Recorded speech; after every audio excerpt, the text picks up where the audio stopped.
Good day, classmates. Good day, sir. My name is Kenneth P. Dagoy, the leader of the Group 4.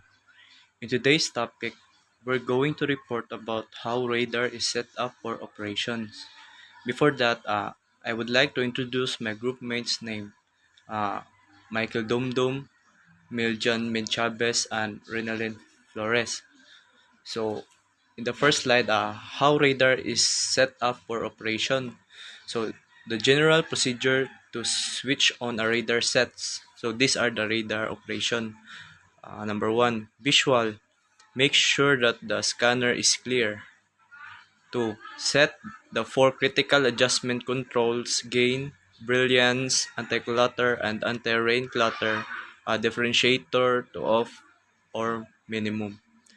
Number 3. Set the main function switch or off, standby, transmit to standby. The radar set will then begin to warm up. Certain parts will require time for warming up. Set the range selector switch to desired range scale.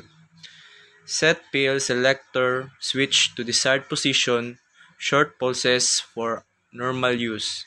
In some radar sets, the main function switch is marked off, standby, short, long pulse, whereby the radar observer has to choose the PL automatically every time you switch on the set. In such a case, or omit these steps as it is covered by step 9. Number 6. Ensure the ABL, ARBL, VRM, and range rings are all off by turning down their respective brightness controls.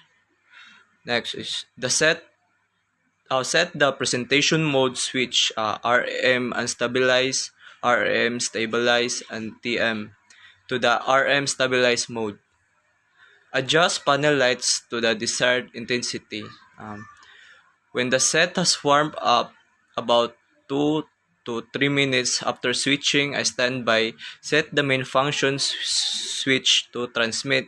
So, these steps is the general procedure to switch on a radar set. Next reporter. In the next slide, in some set, instead of transmit, the main function switch is marked short pulse, long pulse, so the PL has to be selected at the same time. As switching on from standby, set step 5. In such a case, set main function switch to short pulse. Number 10. Generally increase the brilliance until the rotating trace become visible. Then gradually decrease the brilliance until the rotating trace just disappear. The brilliance has now been set correctly and should not normally require adjustment if and when the three other critical adjustment control gain, anti-clutter, and differentiator anti-rain clutter are all off at minimum. 11. If a brilliance control is provided separately for the bedding marker, turn it down unnecessary brightness of the heading marker will.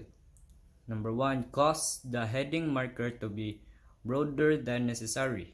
Number 2. Distract the observer's attention from targets when the picture is obtained later. Number 3. This control will not and must not blank out the heading marker completely. However, how the control may be set. Radar resolution. There are two important factors in radar resolution. There are range resolution and bearing resolution. A bearing resolution is the ability of the radar to display as separate pipes the echoes received from two targets which are the same range and close together.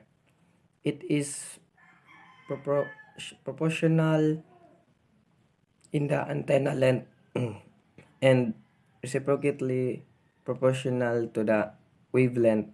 The length of the antenna radiator should be chosen for a bearing resolution better than 2.0 IMO resolution.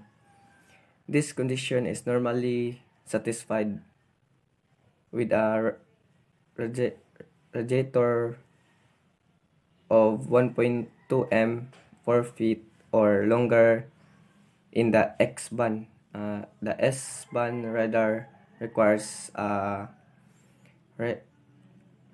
radiator of about 12 feet, 3.6 m or longer.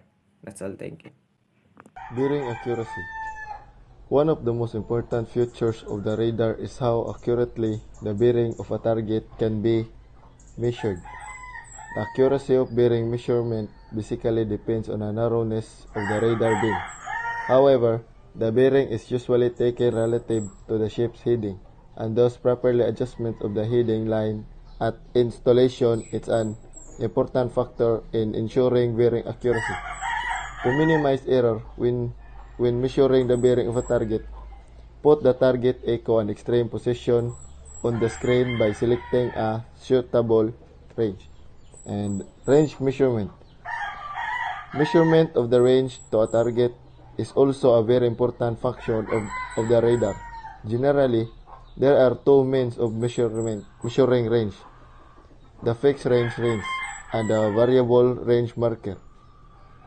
The fixed range rings appear on the screen with a predetermined interval and provide a rough estimate of the range to a target.